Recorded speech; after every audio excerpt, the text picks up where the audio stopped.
Hello, Steve Arts 89. Well, I kind of missed World AIDS Day. I think it was December 1st.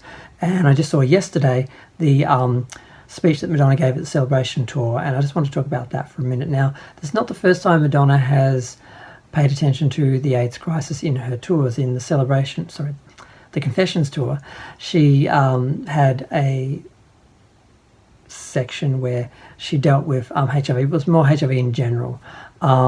And it felt more focused on how it was affecting people around the world in Africa and that. Whereas this, it's very much specifically about how it impacted the gay community in the 80s. Because if you don't know anything about that, basically when AIDS hit, it was seen as a gay disease and the government refused to help. It's horrific, all the things that happened, which even though I came into the gay scene just after that era, when we're all afraid of AIDS, but we're just starting to get the medications and that, and there was sort of some hope, but the amount of things that happened that I didn't imagine could have happened in a third world country, in a modern country.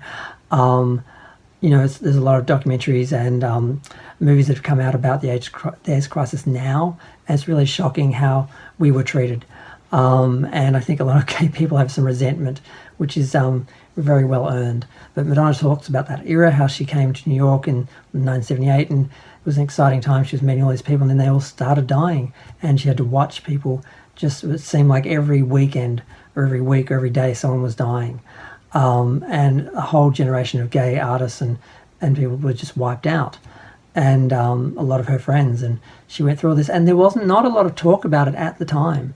There was some talk about gay AIDS and gay people, the gay community having this problem, but it was usually only talked about in terms of a general sort of AIDS sort of issue. Once it started to affect the general population and people understood that it wasn't just a gay disease and they started actually paying attention to it, they did, but they paid very much attention to it in a general way. They just sort of forgot about everything that had come before and what they'd let it do to the gay community before that. So it was interesting to see her give that speech, and interesting to see her talk about it, and the amount of time that they're giving, because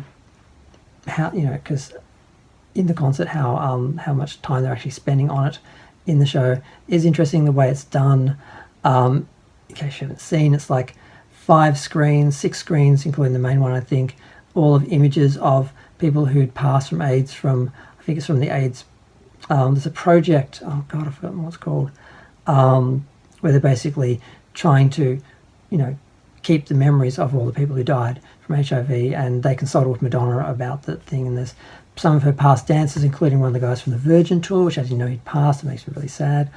And of course, Gabrielle from Blonde Ambition, and it's interesting and it's sad, and she cried, and it was a little condescending though. She kept saying to the audience, speaking to them like they were idiots who didn't know what happened, and I'm like, bitch, most of these people are older. There's not like 12-year-olds in your audience. These people lived through this like you did. Because she kept saying, do you know this? Do you know that? And I'm like, yeah, we know this, bitch. What? Does she not know her audience? That's the only thing I have to criticize. And, I can't do a Madonna video without criticizing her. But yeah, I was listening to her a little bit, and I'm like, who does she think's in the audience? But either way, her heart was in the right place, and it's important that we talk about this stuff and we don't let people forget, because we're only just realizing just how bad it got. I don't think a lot of people, the people who lived, didn't really know how bad it was for the ones who did not survive. So it's kind of shocking to learn now just how bad it was, and how little I knew about it as I was coming into the gay scene after it all just sort of passed. And it's a different world now in some ways, with zero viral loads and stuff like that, and people talking about not even going to get into all that, but it's just a totally different world from what I came into the gay scene, where sex equaled death basically, and gay sex equaled death, and it was like you were being punished for being gay, and it's like it was dangerous to be gay on many different levels, and that's sort of shifted now, and I'm glad. But yeah, so I just had to reflect on that for a moment. I'm going to go. Feel free to share, like, comment, subscribe. Sorry I actually missed the holiday and didn't do a video for World AIDS Day, but I just didn't realise. I always forget it because it's the start of December and I'm always thinking of other things in December. But yeah, I'm going to go. Bye.